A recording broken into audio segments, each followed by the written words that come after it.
Namaste and Yamuni, welcome to 30/60 headlines. Indra Kiladripai Bhaktula Kitakita, Saraswati Alankaranlo Ammavaru. 10,000 మందితో బతుకమ్మ సంబరాలు Guinness record కు వేదిక కానున్న ఎల్బీ స్టేడియం. కొత్త జిల్లాలకు ఉద్యోగుల కేటాయింపుపై కసరత్తు కలెక్టర్లతో చర్చించనున్న సీఎస్ రాజీవ్ శర్మ. తమిళనాడు తాత్కాలిక సీఎంపై ఇవాళ నిర్ణయం జైలు పరామర్శించేందుకు నేడు చెన్నైకి మోడీ.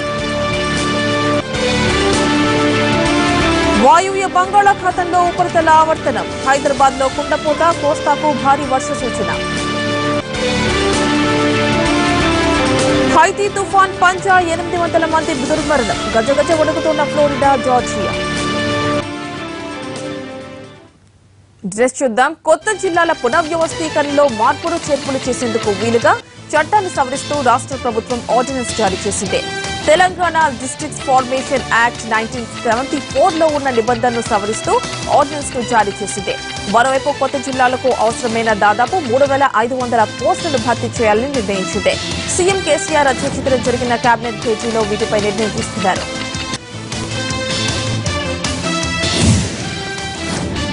హైదరాబాద్ లో జనాభా ఎక్కువ, విస్తీర్ణం తక్కువ అవుతోంది. రాష్ట్రంలో కొత్తగా ఏర్పడుతోన్న 31 జిల్లాల్లో హైదరాబాద్ జిల్లా జనాభా 39,43,323 మంది ఉన్నారు.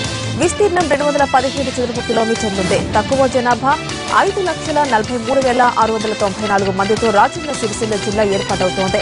8,062 చదరపు కిలోమీటర్లతో అతిపెద్ద జిల్లాగా ఏర్పడుతోంది కొత్తగూడెం.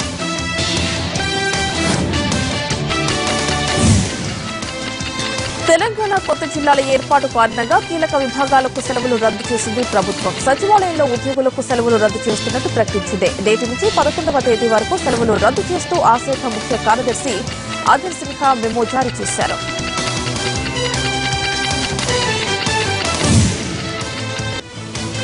అక్టోబర్ చివరికల్లా ఇన్సూరెన్స్ పరిహారం రైతులకు అందేలా శ్రద్ధ వహించాలంటూ అధికారులను ఆదేశించారు సీఎం చంద్రబాబు.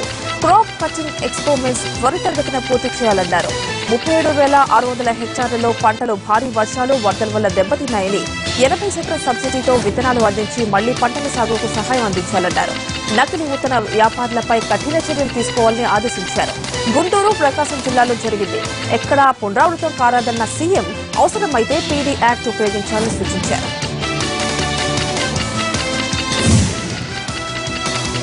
పట్టణీకరణ సరైన రీతిలో చేస్తే సత్ఫలితాలు వస్తాయన్నారు ఏపీ ముఖ్యమంత్రి Chandrababu. Indian economic forum CII నిర్వహిస్తున్న భారత ఆర్థిక సదస్సులో పాల్గొన్న చంద్రబాబు వ్యవసాయ రంగంపై దృష్టి సారించమని తెలిపారు. హుద్హుద్ తుఫాన్ను సమర్థవంతంగా ఎదుర్కొన్నామని, విశాఖ నగరం మొత్తం ఎల్ఈడీ బల్బులు అమర్చామని చెప్పారు. సంక్షోభం నుంచి అవకాశాలు పుట్టుకొస్తాయన్న బాబు ఓ మంచి ఆలోచన అభివృద్ధికి బాట వేస్తుందన్నారు. సంక్షేమ పథకాలకు ఆధార్ను అనుసంధానం చేస్తామని చెప్పారు.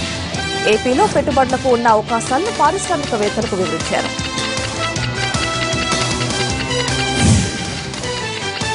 పెట్టుబడులతో వస్తే పూర్తి సహకారం అందిస్తామని పారిశ్రామికవేత్తలకు హామీలిచ్చారు తెలంగాణ మంత్రి కేటీఆర్. ఢిల్లీలో ఇండియన్ ఎకనామిక్ ఫోరం సిఐఐ కీలక నేతలతో పెట్టుబడులపై చర్చించారు మంత్రి. తెలంగాణకు అంతర్జాతీయ గుర్తింపు తీసుకొచ్చేందుకు ప్రయత్నం చేస్తున్న ప్రభుత్వానికి సహకరించాలని పారిశ్రామికవేత్తలకు విజ్ఞప్తి చేశారు.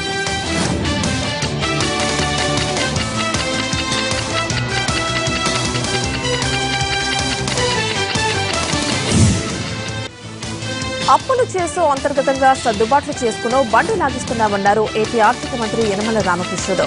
ఆర్థిక సంవత్సరం తొలి సగభాగం పూర్తయిన సందర్భంగా పద్దులపై రివ్యూ చేసిన యనమల ఈ వ్యాఖ్యలు చేశారు. పొదుపు పాటించాలని అన్ని శాఖలకు సూచించామని చెప్పారు. డ్వాక్రా గ్రూపులకు ఇచ్చే 2వ విడత నిధులను ఈ నెలాఖరులోపు విడుదల చేస్తామన్నారు.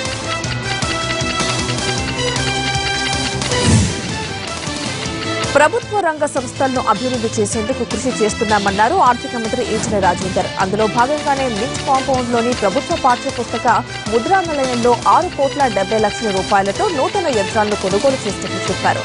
నవరాత్రులను పురస్కరించుకుని ముద్రణాలయంలో ఏర్పాటు చేసిన దేవి విగ్రహాన్ని మంత్రి ప్రత్యేక పూజలు నిర్వహించారు.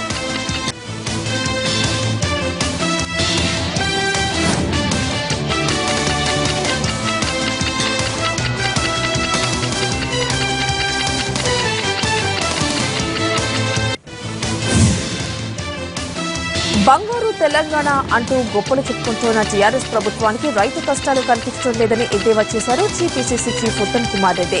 నిజామాబాద్ జిల్లా ముల్లంగి గ్రామంలో పర్యటించిన ఆయన ఇటీవల కురిసిన వర్షాలకు నీటి మునిగిన సోయా పంటను పరిశీలించారు.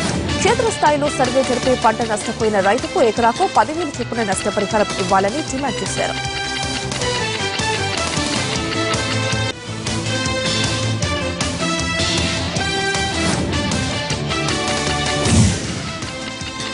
కేంద్ర ప్రభుత్వం ప్రవేశపెడుతున్న సంక్షేమ పథకాలను ప్రతి ఒక్కరూ వినియోగించుకోవాలని పిలుపునిచ్చారు కేంద్ర మంత్రి బండారు దత్తాత్రేయ. కేంద్ర ప్రభుత్వం పాలమూరు జిల్లాకు 1000 కోట్ల బడ్జెట్ కేటాయించిందన్నారు. గ్రామీణ ప్రాంతాల్లో ఉండే వారికి ప్రభుత్వ పథకాలు అందేలా చూడాల్సిన బాధ్యత స్థానిక బీజేపీ నేతలపై ఉందన్నారు. మహబూబ్ నగర్ లో జరిగిన బీజేపీ రాష్ట్ర స్థాయి కార్యవర్గ సమావేశంలో నేతలకు ఆయన పలు సూచనలు చేశారు. పార్టీని పటిష్టం చేసేందుకు అందరూ కలిసి పనిచేయాలన్నారు.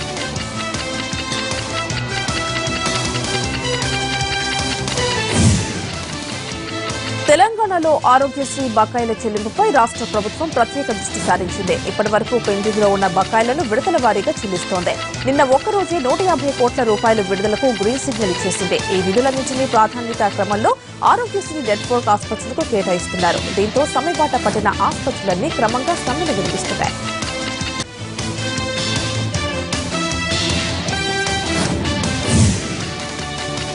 జిల్లాల ఏర్పాటుపై కేబినెట్ తుది నిర్ణయం తీసుకున్నా ఇంకా ఆందోళనలు కొనసాగుతూనే ఉన్నాయి. నిజామాబాద్ జిల్లా బాన్సువాడ పట్టణంలో బాన్సువాడను జిల్లాగా ప్రకటించాలని కోరుతూ స్థానికులు కొన్ని రోజులుగా నిరసనలు తెలియజేస్తున్నారు. తాజాగా వారంతా కలిసి గ్రామ సభను బహిష్కరించారు. జిల్లా అయ్యేందుకు అర్హత ఉన్నా బాన్సువాడను పట్టించుకోకపోవడం దారుణమని ఆగ్రహం వ్యక్తం చేశారు స్థానికులు.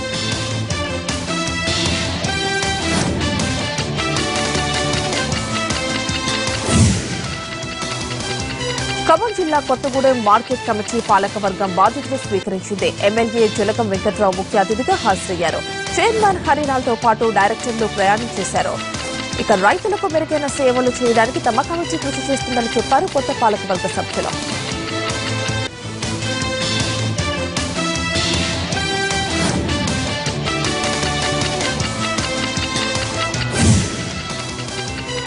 హైదరాబాద్ లో అర్ధరాత్రి కుండపోత వర్షం కురిసింది. రాత్రి 3 గంటల నుంచి 5:30 వరకు దంచి కొట్టింది. జూబ్లీహిల్స్, బంజారా హిల్స్, మాదాపూర్, హైటెక్ సిటీ, మణికొండ, కూకట్పల్లి, అమీర్పేట్, పంజగుట్ట, బేగంపేటతో పాటు అబిడ్స్, నాంపల్లి ప్రాంతాల్లో కూడా భారీ వర్షం పడింది. దీంతో రహదారులన్నీ జలమయమయ్యాయి. మొన్న కురిసిన భారీ వర్షాల నుంచి ఇప్పుడిప్పుడే కోలుకుంటున్న నగర ప్రజలకు ఈ వర్షం మరింత ఇబ్బందికరంగా మారింది. రోడ్ల మరమ్మతు పనులు కూడా ఎక్కడికక్కడ నిలిచిపోయాయి.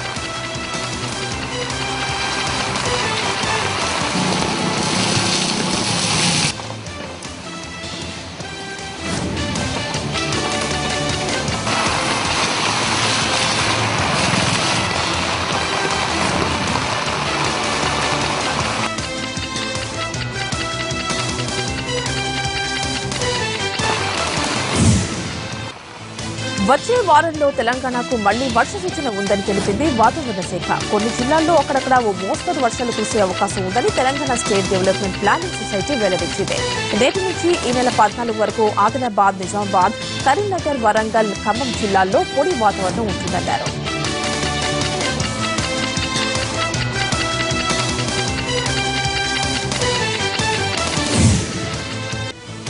ఫేస్బుక్ పరిచయం ఓ మహిళ ఆత్మహత్యకు కారణమైంది. చిత్తూరు జిల్లా మదనపల్లి ఆర్టీసీ బస్టాండ్లో ఈ ఘటన చోటు చేసుకుంది. 2 ఏళ్ల క్రిందట నెల్లూరు జిల్లాకు చెందిన అహ్మద్ బాషాను వివాహం చేసుకుంది పావని రెడ్డి. అయితే గత కొన్ని రోజుల క్రిందట కలికిరికి చెందిన సుజిత్ కుమార్ రెడ్డితో ఫేస్బుక్ లో పరిచయం ఏర్పడింది.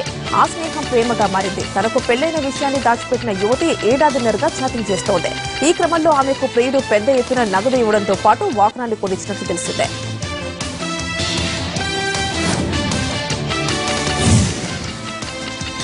30/60లో షార్ట్ బ్రేక్ తీసుకుందాం.